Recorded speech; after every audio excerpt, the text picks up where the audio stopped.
Hello, and welcome to Model Aviation Live. I'm your host, Jay Smith, Executive Editor of Model Aviation Magazine. And I've just returned to Indiana from Florida. And unfortunately, it's as hot in Indiana as it is in Florida. I think we're 91 today.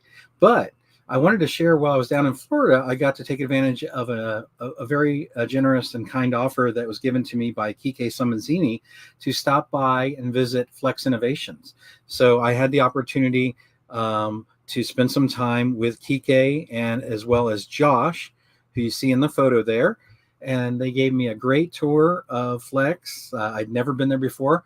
They're located in Venice, Florida, which is south of the Sarasota area. And Venice, interestingly, is known for one of the best places in the United States to find shark's teeth. For some reason, they wash up on the shore in Venice. So when I was a child, my mother used to take me to Venice Beach, and I would find a whole jar full of shark's teeth. So it's very common for people to look for shark's teeth on the beach. I didn't have time to do that this time, but when I did go to Venice just specifically to visit Flex Innovations, and obviously, Kike, world champion, legend in the hobby. Josh has also worked for Hobbyco in the past. He's very knowledgeable. So it was great to get a tour and see their facility. And then we went out to lunch and talked about magazines and the hobby. So just kind of wanted to mention that I, had that opportunity while I was there. And the other thing that I wanted to mention is when I came back, I had an interesting item waiting for me. It's called the Tetherall right here. And it is basically a wrist strap that connects to your transmitter. If you don't like neck straps and you're concerned that you might drop your transmitter, this is a new product that the gentleman who owns the company sent some that we're going to be giving away as raffle prizes at the Fun Fly next weekend, but also provided me with a couple to try out. So literally, I just got this just yesterday, and you can see on the screen how it kind of works. Just gives you some added security if there's ever any chance you might drop your radio. I typically wear a neck strap, but not always, so I'm really interested to try this out. Obviously, it works with any kind of radio as long as it has some kind of connection for like a neck strap that you can connect it to. And that kind of segues into the Fun Fly. So next weekend, a week from today, Friday, Saturday, and Sunday, is the National Fun Fly at AMA. We have over 150 pilots pre-registered. You can register right on our website. It's free. You also can see some paramotor flying going on. The people that put the motors on their backpacks and on their back. Kyle Jarris, our education director, does paramotoring. So they're going to have some paramotoring going on Site 4 in the back. So if that's ever interests you, that's going on. But we'll have all types of events going on at the Fun Fly. And hopefully you can attend. And if you want to attend as a pilot, please go on and register. Or I think vendor registration's over. There's going to be a swap meet. Boating. I mean, there's just really expanded this year. The Fun Fly has really expanded in what's going to be available. I understand there's going to be a helicopter. There's going to be open cockpit biplane rides, just all kinds of things that are happening that we haven't had at previous Fun Fly. So we're expecting a really good turnout. So if you're able to make it, I would highly recommend going to the website and registering as a pilot and checking out all the things that are available. Or if you're just interested in aero modeling, come out and as a spectator and see everything that's going on. It'll really be a fun event. And I'm pretty sure that we'll have our simulator trailer there so you can try model flying. I know it's in Dayton this weekend, but I'm sure that by next weekend, I would think that we will have it there. You can see it out there on the bottom right. So you can try aero modeling and flying through holding a transmitter on a computer if you've never tried that. So definitely wanted to mention that. We're really excited. It's really grown this year. As I said, a lot of new opportunities and activities that'll be happening. So hope to see you there.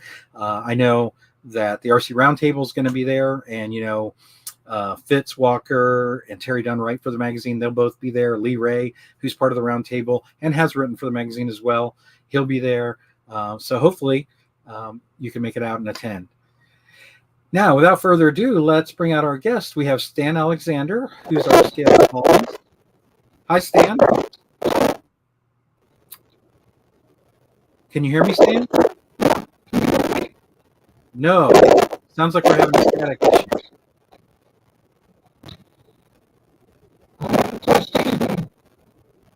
Yeah, unfortunately, we can't hear you. We're just hearing static.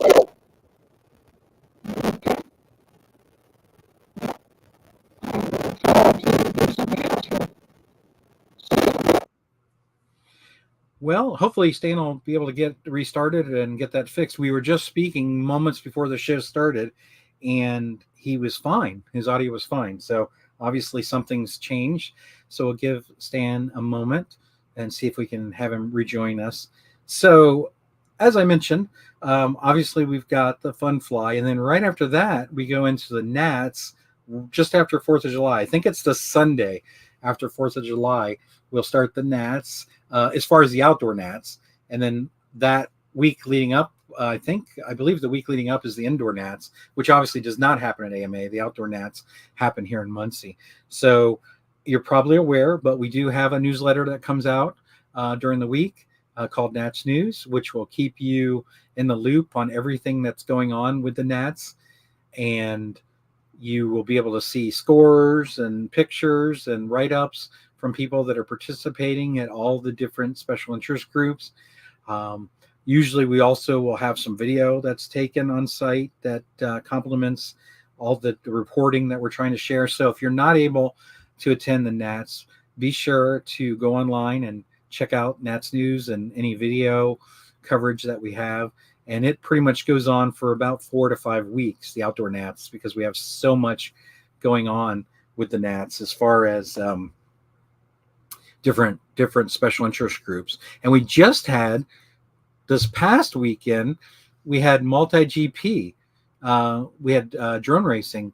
So that was really exciting. They take up the entire site with race courses. Unfortunately, I wasn't able to attend due to traveling and such in Florida, but multi-GP was here, and I've been to it every year prior. And so there was, probably a few hundred multi-GP racers all across AMA taking advantage of the 1,100 acres. So I think there's already been some videos and different content posted online for that. So it's always best, if you're not sure about events at AMA, is just check out the calendar. We have the IAC event calendar on modelaircraft.org. That'll tell you everything that's going on around, once the Nats is over, because the Nats pretty much takes the whole site as well. But there'll be events during the week. Most weeks there's events every weekend from starting with next weekend, every weekend through the end of September, early October. There'll be something or multiple things. And there's some events that happen just during the week. So the IAC calendar is definitely the best place on our website if you are interested on what's happening at here in Muncie, Indiana at the IAC. So definitely check that out. One of the things that hopefully we'll be talking to Stan about, if he's able to rejoin and get his audio resolved, is a review he did of the Grunow baby that we got from Hobby Club. So Stan did a review of the giant scale sailplane. If you get the digital edition, you'll be able to see it now. It's in the July issue that came out June 15th. And here's the layout that what you'd see in the magazine. So if you have digital, you can see it now. And if you have print, you'll see it in about a week. But Stan, I was planning to talk to him about this review and just get a little more insight from him. But he'd always wanted to build a giant scale sailplane, and we had the opportunity with this aircraft. And so Stan obviously built it from a kit and flew it. And if we can see the specifications, we can look at the wingspan. I think it's like 120 inches maybe, or slightly larger than that. There's the specifications there. See if we can make it a little bit larger, and I'll tell you the wingspan if I can see it. 134 inches is what I'm seeing. 134 inch wingspan with a length of 60 inches, and it weighs 74 ounces. So as you can see, it's a very large sailplane, and you can see Stan right there launching it. He chose to go powered. The kit gives the option when you build it if you want to power it with an electric motor, or if you'd rather have it, be one that's towed up behind an aircraft, model aircraft. It's up to you, but Stan chose to power it. So I'm hoping that we can get a little more insight from him, talk about the review, talk about the airplane, some of his experiences in flying it. I was actually going to have the chance to fly it. He visited AMA just a few weeks ago, maybe a couple of weeks ago or thereabouts, to do some judges training for a scale competition at AMA, but I was in Florida. So unfortunately, I was not able to take part, but Stan graciously offered to let me fly it. But he did say, I mean, obviously as a sailplane, it's a lot of fun to hunt for thermals, and given its size, it's easy to see, easy to land. So you can see that complete review in the July issue, out now on digital. It's been available since the 15th on digital, and it'll be available in roughly a week. Obviously that varies a little bit depending on, mail and whatnot. Obviously the post office, some of our members get things a little sooner than others, but as I said, in roughly a week's time, you'll be able to read all about that if you're interested in sailplanes and giant scale sailplanes. Obviously, something else we can talk about briefly while we're waiting to see if Stan can rejoin us is that a lot of people that like building, and obviously this sailplane is an example, it's built from a kit. And if you enjoy building, every year in October, we have the build issue. So we are actually working on the build issue right now because of the lead time of the magazine. And there's some really exciting construction articles in there. And also, if you like building, we've got a chance right now where you can choose Derek Micko's next project. And we talked about that last month when we had Derek on the show. So Derek is given, I think, about 6 options where readers can choose which project of those that he's pre-selected you want him to build. And as of right now, the P39 is leading, but we've still got a while to go. So there's your choices. What's 4, 5, 6, 8? You have 8 choices, and right now the Bell P39 Airacobra is winning, but you still got plenty of time to vote, and we'll decide after we get all the votes in which one he builds next. So take a look at those aircraft, and if you would like to see one of those built, just email me, js@modelaircraft.org, with the selection that you have chosen. And whatever wins, we'll have a construction article in the magazine. We'll have a free digital plan. Obviously, if you want to buy a printed plan, we'll have that available through the plan service, but you can get a digital plan for free, a complete construction article. Paul Coleman, who is friends with Derek, actually, Paul's the one that recommended Derek to write for us. Paul is working on a P40. We're going to have that in the October issue. So if you're interested in the P40, Paul has done a great job, and we'll have that. And we're going to have an article about free flight, construction free flight article in the October issue. So as always, we'll definitely have a lot of build related content, because October I've designated as the build issue. And I did that when I took over as editor about 14 years ago. Actually, next week will be my 16th anniversary at AMA, and it was just shy of 2 years after I started as I took over as editor. So after I took over as editor, to promote building and share building tips, techniques, plans, I created the build issue with the October issue. So every year, it's all about building in the October issue, and I know a lot of people appreciate that. Stan, it looks like you're back with us. I am. Can you hear me? I can hear you. You sound perfect. Well, who knows? Even a blind squirrel gets a nut every now and then. Well, we've been talking just a little bit about the review you just did on the Grinnell Baby, and just wondered if you wanted to share a little bit of insight on building the plane, any tips, flying the plane. Just kind of take us through a little bit of your experience. It was a fun build. The instructions, the booklet that comes with the model needs to be improved and expanded. It's quite an involved airplane to build. I think it took me 5 months in my spare time. And, you see the Dubro sanding bar that I used to make sure the back edge of the wing stayed straight while I glued it tight. Uh, another item they don't include with the plans or the instructions is to give you some idea on servo, you know, extension or your ailerons, how far you should make the throws on your ailerons, your rudder, and your elevator. And that can really either make for a wild ride or disaster sometimes. And, I enjoyed building it. I thought they had a good crutch system. The formers had the crutch at the bottom, and they lock into a sheet of wood that's glued to the table, and that keeps everything nice and straight.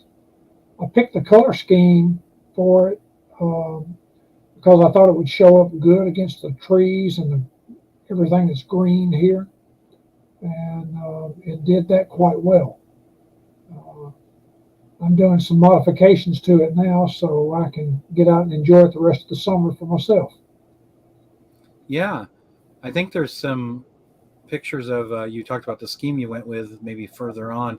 I know there's one you could see it where you were launching it, but there might be. Is there another? Or maybe that's the only one, or maybe at the top. I was just trying to see this. There it is. So that's tell us a little bit more about that scheme. That airplane is in the Swedish Air Museum, and I picked that color scheme out. I found it on the internet, and I started downloading information about it. They used that airplane. A friend of mine in Sweden told me they used it till about 1966, and it timed out. They would have had to completely rebuild it. So they put it in the museum, and this was what they used for primary flight training. And there's over 30 countries that have built these airplanes and used them in their Air Force or individuals. It's a good club sailplane. I made this one to where it was electric powered, and because I didn't want to have to depend on somebody else to get a tow. But anyway, the markings are from Cali Graphics, and as always, I gave her the markings in color, told her the sizes I wanted, and she had them to me in a little over 2 weeks. And it was very reasonable in cost. And I've used hers enough that I know how to put those on pretty quick. Yeah, you used them on a lot of projects. You just spray the area with Windex after it's cleaned, and then while it's still wet, you take the backing off the marking and you lay it down at the top and work your way down to the bottom. I use a credit card or a gift card and smooth it out, get the bubbles out as much as you can, and then let it sit overnight.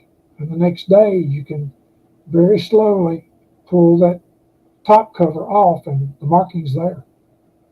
Well, we got a comment from Mark at Old School Model Works. Callie is the best. We refer our customers to her for all our kits. I agree. Uh, she's out there in New Mexico, and she told me the other day that the wildfires were like 2 hours from where they're at, so they were close. She said the air quality was not too good right now. So I hope they're okay. I just mentioned Mark from Old School Model Works that shared that comment. He was just on the RC Roundtable podcast. And as I mentioned, everyone from the RC Roundtable will be at the Fun Fly. So if you listen to their podcast, the most recent one did feature Mark. So Stan, I think we've kind of touched on this review, and people will be able to see it now if they have digital, or in about a week. One of the things you said you wanted to talk about today was the upcoming RC scale Nats. So tell us a little bit about that. Well, we're getting ready once again to host the RC and Control Line Scale Nationals at AMA's International Flying Site, Muncie, Indiana. And the RC part will be on Site 4. The control line will be on the other side of the site. That way we don't have any overflies or problems like that. In these pictures, the top picture there, the Fokker D7 belonged to Jeremy Arvin. He built that from a Balsa USA kit. And like all of Jeremy's airplanes, they fly very well. And Jeremy and his dad, Dale, have both built enough of those airplanes that they pretty well got it down. And the other two pictures, on the other next picture in the middle on the top, shows our FAI scale team that's going to Romania in August. And the team leaves on August the 6th and should arrive there in Romania, Bucharest, on the 7th. And then they'll have a couple of days to get oriented and get their planes taken out of the boxes and transportation and all that good stuff to get ready for the opening ceremony, which will be on Saturday. And the next shot on top shows an area of the pits there and the nice smooth grass there on Site 4. And for the first time, the 2026 World Championships will be held in England. I say it's the first time. It's the first time in a long time. And they'll utilize a grass runway there at Buckminster. The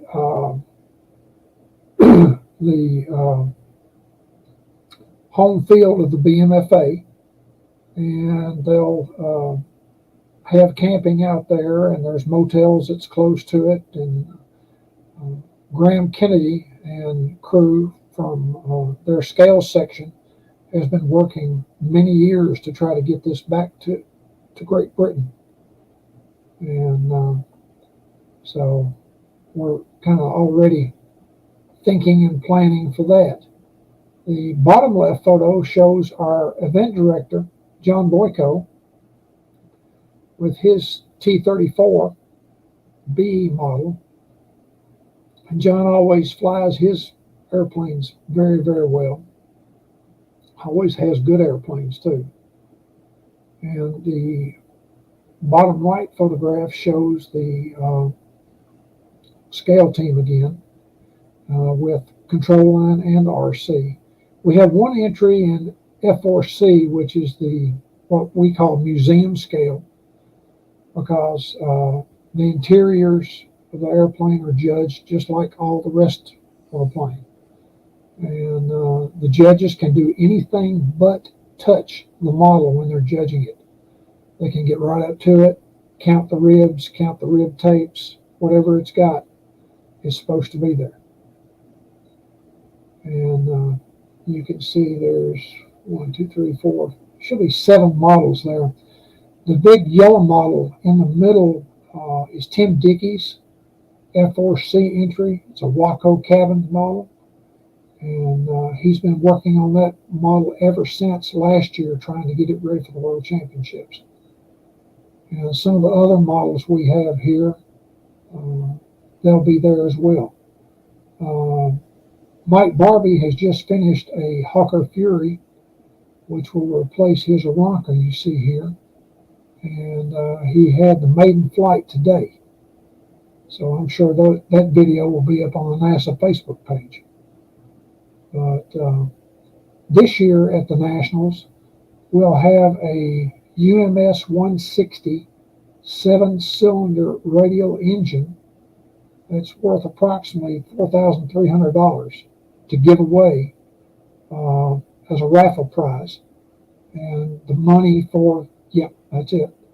The money for the raffle will go to the scale team. At present, we've got it figured. It looks like the expense to go over, enter, stay at a hotel, transportation, and to bring everything back to the United States is going to run the team about $60,000. So they're working on it. But you can come to the scale nationals at any skill level, from anywhere from a raw beginner. If you can fly your model, and it's any kind of a scale model at all, it doesn't have to be balsa, plywood, or fiberglass. It can be foam. The big Horizon T28 is a good example. I've flown mine there a couple of times, but it's just for fun, and you learn by having fun. You meet a lot of people, connections, and we all go out and, on Saturday night, have a banquet. Mike usually has a pizza party on Friday night, and it's just a good time. And so we hope as many as they can will be there. Well, we should point out that the Scale Nats is July 11th through the 14th. Yes, it is. And So, I'm sure John Boyko will have all the information for static judging and anything else that anybody might need. So, well, you also touched on the Worlds, and you provided us a few photos from the Worlds. So let's talk a little bit more about that, and you can talk a little bit about what we see in the photos. okay. Well, the photos, top left photo shows the pit area. This is the 2016 World Championships that was held in Ploiești, Romania, which is where we'll be at again this year. And you can see they've got the planes pretty well parked all over the place. The teams put their airplanes together, and each team has its own area. So the ones you see right up here at the front center are from England, Great Britain.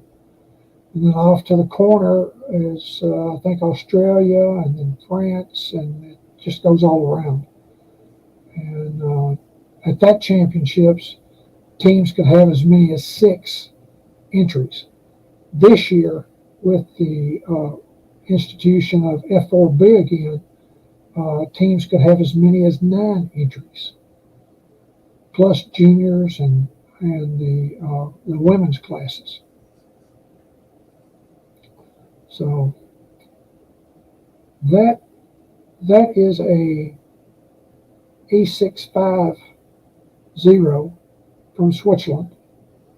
And just to give you an idea of the cockpit detail, you can see the dash, the instruments, the machine gun handles, so on and so forth. And he has a radial engine in that one. This is Andreas Luthi's Booker.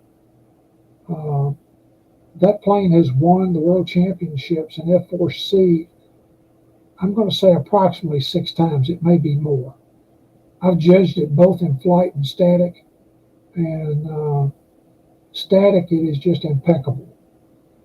The full-scale airplane actually burned in a hangar, and they resurrected the airframe, and they used Andreas's documentation and color chips to get the plane rebuilt just the way you see it here in model form. And he always flies very good. And I asked him one time after the championships was over with, I said, how often do you fly, Andreas? Because he is so smooth in all his flights and his maneuvers. I said, how often do you practice? He said, every day it does not rain. He's very dedicated to what he does. And this is approximately 3rd scale. This is an entry from Italy. It's a very odd biplane, but it's a very beautiful biplane. I love to watch these in flight. You can see the sunlight coming through the fabric. And I don't know where he placed or whatever, but it's just a great looking subject. And this one is uh, from Australia, and oh yeah, David Law is the builder pilot, and he had something happen at the 2018 World Championships with this model. His model box was painted black. Well, the way they fly to the World Championships, they go through Saudi Arabia, and I think it was United Arab Emirates. They set their model boxes out on the flight line when they were changing planes, and the model boxes got so hot, the canopies on some of them melted, and so where you see this is convex curve up here, kind of went concave and went in, but they didn't count points off because it's something he couldn't help. But he finished second with that model. It's a third scale Pitts, and the engine, everything up front comes off. I'm not sure whether the tail comes off or not, but it's amazing how they can get these packed down into all the different pieces. Oh gosh, this is a past World Championship winner from France in F4C, and trying to think of his name, but it's really an incredible model. He does a full aerobatic routine with it.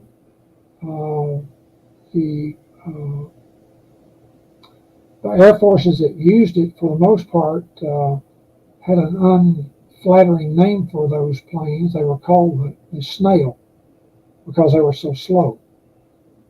But they're out of service now, and I know he got his documentation for this model from a gate guard airplane that was hanging above one of the, I think the museum there at Le Bourget in France. Mm. But the canopy opens and everything. It's got all the nav lights and all that stuff on it. Well, you got a question from Mark at Old School Model Works. Why do you think biplanes are the choice of most entrants? In one way, they're uncomplicated. They don't have retract landing gear. We're seeing a larger slice of competitors go for jets and a few for World War II era airplanes. But still, the biplanes hold, they hold a very large presence. But if you can't fly it and fly it smooth, don't bother, because you'll never make it.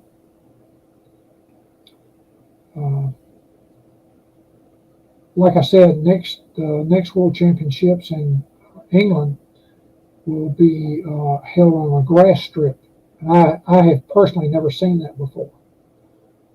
I judged at a World Championships in, not a World Championships, but the European Championships in Austria, and they had a grass strip, but I've never seen that on a World Championships. And you can see even the high placing biplanes are aerobatic types, like the Pitts and the Booker. And a lot of the World War I planes, they're very much in the hunt. We had a Knoller C2 there from the Czech Republic that year, and that was a past world champion. And he literally built every part on that airplane except the engine, the servos, and radio gear.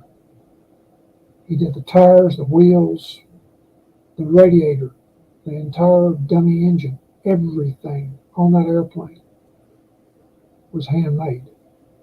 He even showed me some of the sand cast that he used to mold the tires. It was interesting. Stan, you talked about judging, and you've judged, local level and, you know, world level. So, give us a little insight for those that might be interested in getting into judging. I mean, obviously, you don't start at the world level in judging, but in general, if someone was interested who, has a passion for scale and is interested in judging, could you give a little bit of insight on and what's involved and how they might get started? Sure. Well, I started by volunteering. And I volunteered at a local contest, and then I started going up to the mint julep. And the whole time I was doing this, I was watching videos of airplanes in flight and takeoffs and landings. And you have to know the rules in the rule book. And when you get up to the station, if you're a flight judge, the only friend you got up there is the other judge that's with you, because you really don't want to show favoritism at all. And the best way to do that is not talk to the pilots. If they talk to you, say hi, whatever, and let that be it. Because you're not really judging them, you're judging that model in flight. And that's how I differentiate the part where it keeps me from worrying about being biased toward one plane or another. And you see airplanes from every era of aviation, anything from pre-World War I to F-117 stealth fighters, SR-71s, or whatever. And I worked up at Oshkosh for about 10 or 12 years, and worked in what they call flyby operations, and we give pilots departure briefings. And the whole time I was up there, I was looking at airplanes taking off and landing, and I was judging them. And it's always interesting to see how you do that. And after 2 or 3 years of judging at the Mint Julep, I was asked to go to the Nationals. My first Nationals was 1987, and I judged there, and I've been judging at the Nationals pretty much ever since, one way or another. And I started judging Scale Masters, Top Gun, and I started judging Top Gun the second year they held it out in Arizona. And that was a great time. And they, you got to put yourself into it. It's not something that you can just go do and overnight expect to know everything. Plus, when I go to a world championship, if I'm flight judging, they'll send out the bulletins 1, 2, and 3, and right now they're available on the CM F4 scale Facebook page. And the third bulletin, if I'm not mistaken, should have all the different types of airplanes that's on it that will be there at the championships. And I'll go through and I'll look at those airplanes and see if there's anything that I don't know. And invariably, there will be something, or sometimes several, that you don't know the flight envelope of. And so that's something you want to figure out. It's just like, I had one judge point out to me at one championship that the Hawker Hurricane Mark I could not fly inverted because it had a carburetor. It didn't have fuel injection. That was one of the problems they had fighting the Messerschmitts, because the Messerschmitts had fuel injection. They could fly inverted. And sometimes the guys will try to get something over on you if they get a chance. So it's always good to know what you're looking at and how it can fly. As far as static judging, You judge the model versus the documentation that is presented to you, and whether the contestant uses color chips for paint or color, or whether he uses photographs. You go with what he gives you. We had one contestant come up to us, I think it was 2006, that he had his color chips and everything. He says, he said, how can you properly judge my airplane when y'all are sitting in a tent and my airplane is out under the sun? I told him, I said, you are absolutely correct. If you would like to, you can take your color chips out there to the model and put them right against it. And he did that, and he scored very well. And we had several that did that. And, the ones that didn't, more often than not, the colors weren't exactly right. But you're there as a judge, whether you're at a local contest, a national contest, or an international contest, to work and make the contest fair for everybody. And that's your job. Somebody will say, oh, well, the United States has got a hand up because you're a static judge. When I go over there, I'm representing the FAI. And I'm as equal as possible to everybody over there. And that's probably why I've been judging over there for, this will make 30 years now. So, but if anybody's interested in judging and they've got questions, they can always email me. My address is on the RC scale column every other month. Yeah, how long have you been our scale columnist? Because you were in that role when I started. I don't know. I really don't. I started writing for the magazine. I did an article on control line scale nationals. And then the next year, I think I did the RC scale nationals. And Jeff Troy was the RC scale columnist. And then he decided to retire from that. And when he did, I took it over. So it's been some time now. Yeah. Unfortunately, we just recently lost Jeff. I know. It just made me sick. Yeah.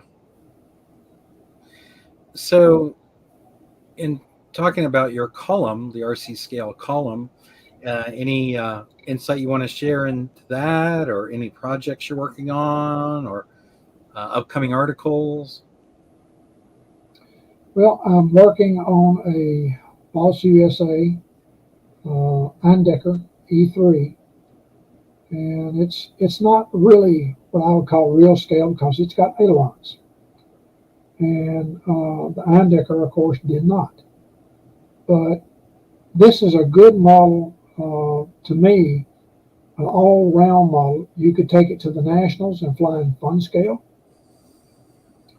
because they only count 5 static points if in fun scale, and if you've got that airplane and that general color scheme, you're good to go. And you can fly it at Dawn Patrol events, and you can fly it at Warbird events. So it's just a good all-around model, and they fly very well. And I'm still trying to make my mind up on the engine to go in it. It's either going to be a gas engine or glow. It will not be electric. But I'm going to add some scale details to it. I've got a machine gun to go on it. I need to get the pilot and a couple of other things and start getting it covered. What size is it? 90-inch wings. No, excuse me, 80-inch wingspan. Okay.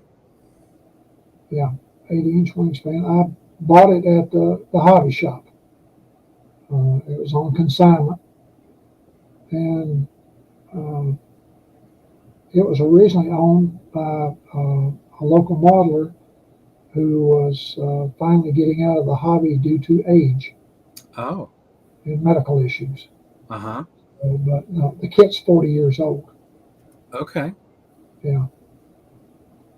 But I've got another article. A friend here in Nashville, John Forehand, he built a Westland Rearwind, I think is the way it's pronounced. It's a British twin engine that, yeah, a little bit similar to a P-38, Uh-huh. but the stabilizer is way up high on the rudder in the back, and it'll be in the November issue.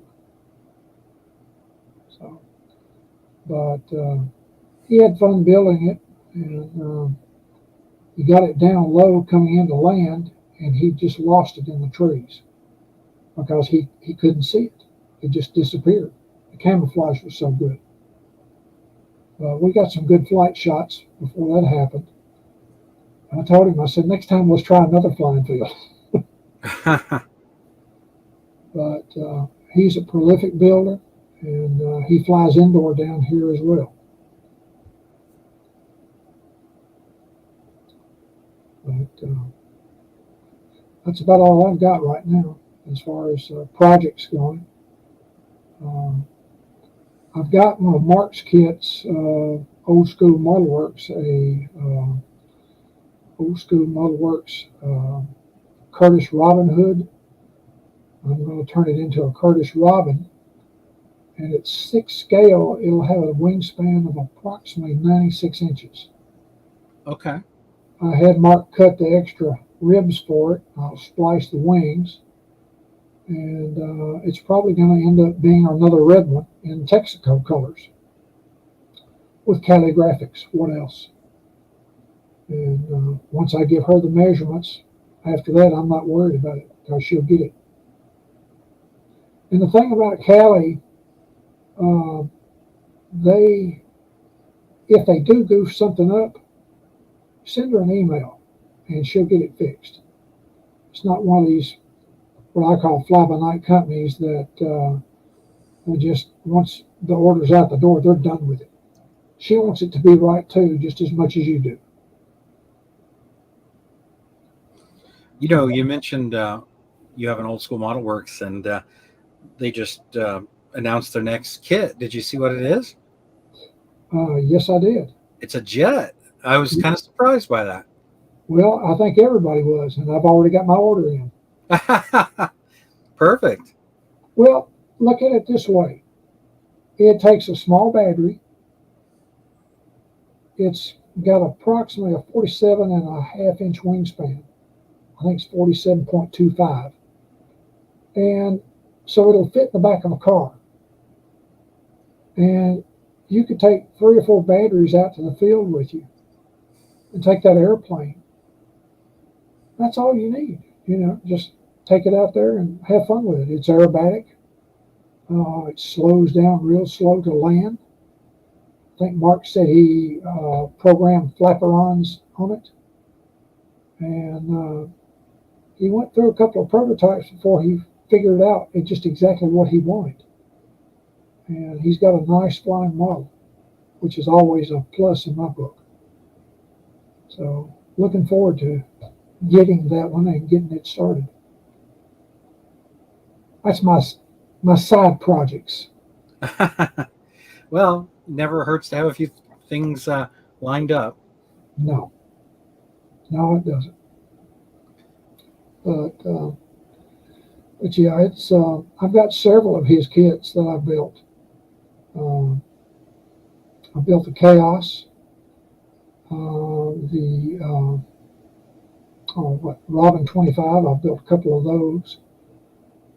Sky Ranger, and what's the other one? Not the Robin.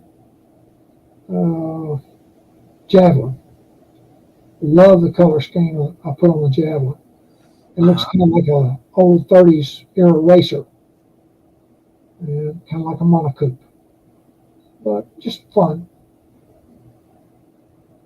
So. Well, we've covered a lot of ground today. Is there anything else scale related that you wanted to touch on before we wrap up for the day?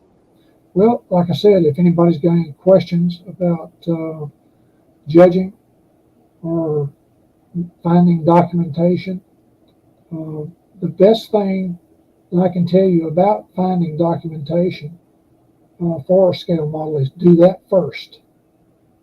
It's like I've got documentation on several airplanes that I may never get to before I die, but I've got the documentation. And don't build a model and then try to get the documentation, because you're going backwards. And if you can find a plane locally that you really like, that's the one I would build. I wouldn't build one that no longer exists or is 5,000 miles away in some remote place that you can't get to. We had Peter Tax from the Czech Republic. One time he asked me about a Cadron G4, I think it was, the twin-engine World War I bomber, French. And he's like, Stan, where can I get documentation on this? There's only one left in the world. And he said, it's in Paris at Le Bourget. And I told him, I said, well, you're a lot closer than we are. So I said, contact the museum manager and tell him what you're wanting to do and see if he'll help you. Well, he did that. And the museum, he made a date to get there to the museum early. And they had a crew in there to help him with a lift that would lift him up because the airplane's suspended. And it would lift him up, and he could photograph the inside of it, measure it, and everything else he wanted to do to build that model. He did. He built a beautiful model with it. But getting that help from the museums is easier than you might think. So, well, like I said, if anybody's got any questions, I'll be glad to help them. Well, appreciate that. Appreciate all your support on the magazine as well.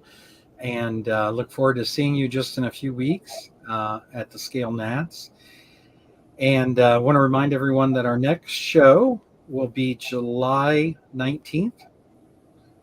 So hopefully you'll be able to join us for the next show. And I think that's a wrap for us, Stan. So thank you so much for joining today. All right. Thank you for having me. All right. Take care.